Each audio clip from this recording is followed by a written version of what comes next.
विठल भगवान के एक भक्त हुए, उनका नाम था त्रिलोचन दास। क्या नाम था? त्रिलोचन दास। त्रिलोचन दास जी के कोई संतान नहीं थी।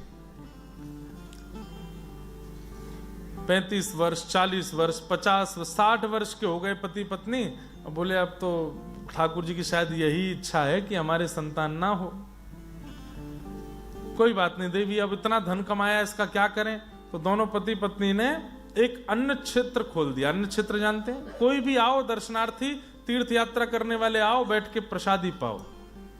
दोनों पति पत्नी सेवा करते थे, पत्नी बनाती थी और ये परोसते थे। तो 1 संत, 10 संत, 20 संत, 100 संत, 200 संत इनके यहां आने लगे। अन्न क्षेत्र चलता था पंढरपुर में। बूढ़ा बुजुर्ग शरीर हो गया दोनों का, लेकिन सेवा खूब भाव से करते थे संतों की।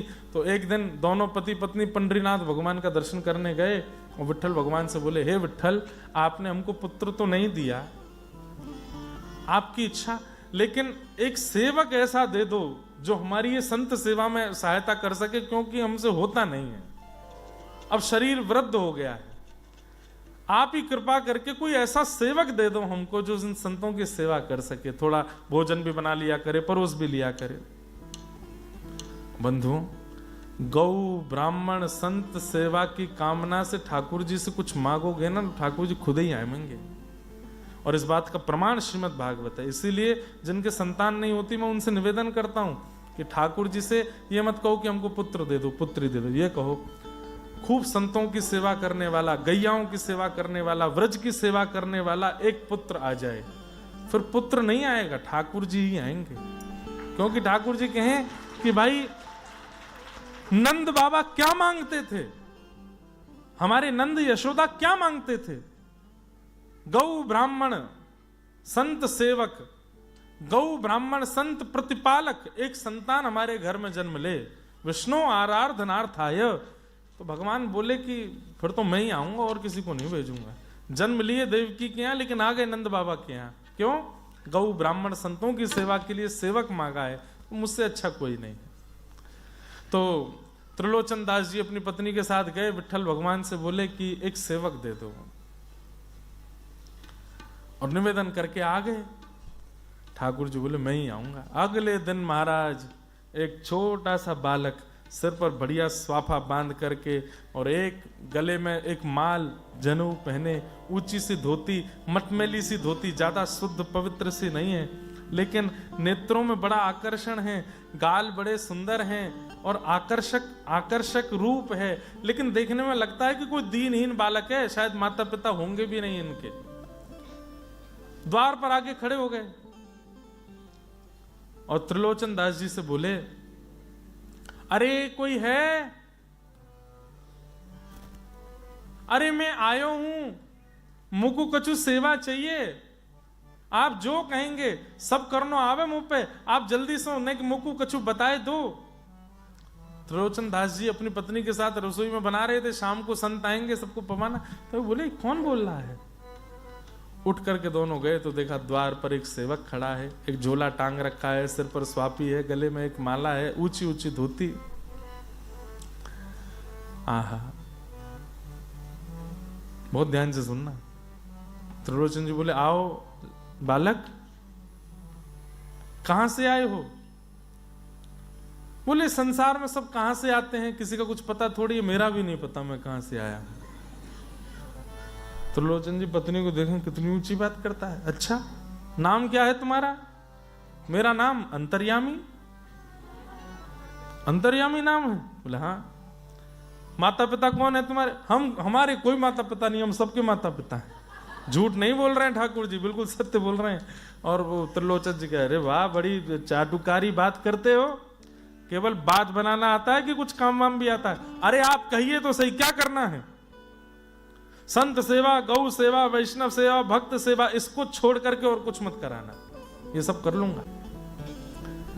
भैया हमारे यहाँ तो यही होता है, हमको और तो कुछ नहीं कराना है। हमारे यहाँ बहुत सारे संत आते हैं, वयोवृद्ध हो गई हैं, मैं भी वृद्ध हूँ। सब्जी अमनिया करना, काटना, सब्जी काटना नहीं बोला करो अगर घर में ठाकुर जी हैं तो, सब्जी अमनिया करना, प्रसाद सिद्ध करना, खाना बनाना नहीं बोलना चाहिए अगर घर में ठाकुर जी हैं तो। नहीं है तो कुछ भी बोलो। लेकिन अब ये सब बातें तो अब बाद में कभी आएंगे तो बताएंगे। तो बोले सब्जी बनाना, रोटी सेकना और जितने महापुरुष आए सबको परोसना, अरे ये सब तो मैं जन्म जन्मों से करता आया हूं, आप तो बस आज्ञा करो। और लिया अपना स्वाफा कमर पर बांधी, बोले कहां है रसोई, बताइए मुझे, आप दोनों चुपचाप बैठिए, मैं बनाता हूं।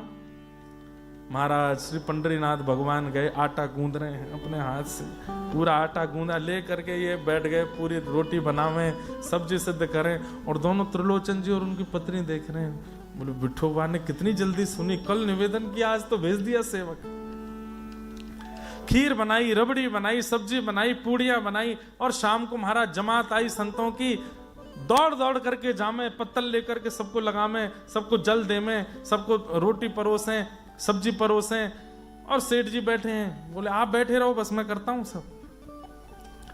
लेकिन जब ये पहले दिन की सेवा पूर्ण हुई, जब दोनों ने पाया, त्रिलोचन जी ने और उनकी पत्नी ने, तो नेत्र सजो, इतना अद्भुत प्रसाद। अब बताइए मैं आपके यहाँ नौकरी कर सकता हूं कि नहीं? बोले भैया तुम तो सर्वगुण संपन्न हो, कहीं और बढ़िया जगह चले जाओगे तो बढ़िया वेतन मिल जाएगा, यहीं क्या करना है, हम तो बड़े भोले भाले सामान्य जीवन। नहीं नहीं, मुझे यहीं सेवा करनी है, पर मेरा वेतन दूसरे प्रकार का है। बोले क्या? मैं सबको बना के पवाऊंगा, लेकिन अपने हाथ की बनी रोटी खुद नहीं पाता, मुझे बना के आपको पवाना पड़ेगा। त्रिलोचन जी की पत्नी बोली ये कौन सी बड़ी बात है, छोटा सा तो है, 2-3 रोटी खाएगा बस, मैं बना दिया करूंगी। बोले मैं एक सामग्री भी अपने हाथ की नहीं खाऊंगा, सब आपको बनाना पड़ेगा। बोले हम बना देंगे। दूसरी बात क्या है? बोले दूसरी बात यह है कि मैं कितना भी खाऊं आप टोकोगी नहीं मुझे। बोले हम क्यों टोकेंगे? बोले मैं कहता जाऊं रोटी दे दो दे दो दे दो, तो देते जाना जब तक मेरा पेट ना भरे। हाँ दे देंगे, इसमें कौन सी बड़ी बात है, ज्यादा से ज्यादा 4 खा लेगा, 6 खा लेगा, खिला देंगे। और तीसरी बात क्या है?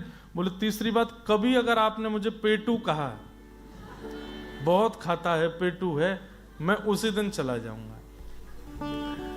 त्रिलोचन जी की पत्नी बोली मैं क्यों बोलूंगी, अरे तुम प्रेम से यहीं रहो, सब बढ़िया है। आप तो यही हो गया, पूरा डील हो गई। वो बनाते संतों का प्रसाद और त्रिलोचन जी की पत्नी शाम को बैठती चूल्हा पे और बना करके छोटी छोटी रोटी बनावे और थोड़ी बहुत सब्जी बना के दी। तो ठाकुर जी बैठ के बोले अंतर्यामी, इसको नाक में डालूं, कान में डालूं, आंख में डालूं? अरे लाला कहां डाल, मुख में डालो। ये इतनी छोटी रोटी क्यों बनाई? बड़ी बड़ी रोटला बनाइए। अच्छा बड़े रोटला, अच्छा हाँ अभी बनाती हूँ। बड़े बड़े रोटला बनाए। ठाकुर जी तो पाते जामे 1 2 3 10 15 20 25 30 50 60 70। त्रिलोचन जी बोले देवी सब ठीक है, इससे ज्यादा इससे कम तो वो 100 संत पाते हैं, ये अकेला 70 रोटी पाता है। उसने मना किया था ऐसा नहीं बोलना।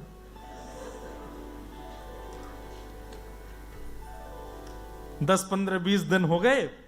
अब आसपास की पड़ोस की जो सहेलियां थी सब एक मिलती थी त्रिलोचन जी की पत्नी से, सब कहें ये तुम्हारे यहाँ ये सेवक बहुत बढ़िया आया है, ऐसा चटक मटक चलता रहता है इधर उधर, इसका रूप कितना सुंदर है, क्या नाम है? बोले अंतर्यामी नाम है। बोले अच्छा। सेठ जी तो आजकल बड़े चमक गए, लाल पड़ गए गाल। बोले पूरे दिन उनकी मालिश सेवा करता रहता है, लेकिन आप बड़ी दुबली हो गई हो, क्यों? बस यही मत पूछो, उनकी तो सेवा करता है, संतों को भोजन पवा देता है, पर इसको मुझे पवाना पड़ता है। अरे तो छोटा सा बालक क्या 1 2 रोटी 4 रोटी खाता होगा, उसमें क्या दिक्कत? अरे बहन पूछ मत, बहुत पेटू है, बहुत खाता है, तुम देख लोगी ऐसे नाप करके रोटियां खाता है। अब जैसे ही ये बात कही, ये तो भूल गई थी। ठाकुर जी ने अपना झोला उठाया, अंतर ध्यान हो गए वहां से। 2-4 दिन हो गए, त्रिलोचन जी ढूंढ रहे हैं लेकिन नहीं मिले। रोने लगे, रोते रोते विठोबा के मंदिर गए।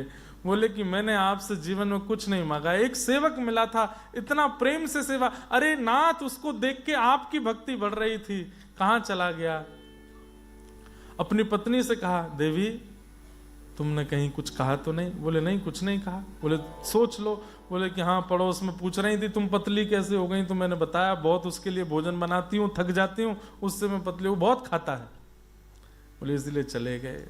पंडरीनाथ भगवान से जाके प्रार्थना की, दोनों चरणों में गिर करके जब रुदन करने लगे, थोड़ी देर में आवाज आई, सेठ जी। सेठ जी आवाज आई तो नेत्र उठा करके देखा तो पंडरीनाथ भगवान की जगह अंतर्यामी ही खड़ा हुआ है। और अंतर्यामी जी खड़े होकर के बोले कि अरे मैं ही आया था, मैं ही सेवा कर रहा था सब साधु महापुरुषों की। त्रिलोचन जी की पत्नी को बहुत व्याकुलता हुई कि मैंने ठाकुर जी को भोजन कराने में कंजूसी की, मैंने आपको पेटू बोल दिया, मुझे क्षमा करो नाथ। ठाकुर जी बोले नहीं मैया, अब बस आप दोनों की सेवा पूर्ण हुई, चलो मेरे साथ। और दोनों त्रिलोचन जी और उनकी पत्नी वहीं ठाकुर जी की लीला में प्रविष्ट हो गए।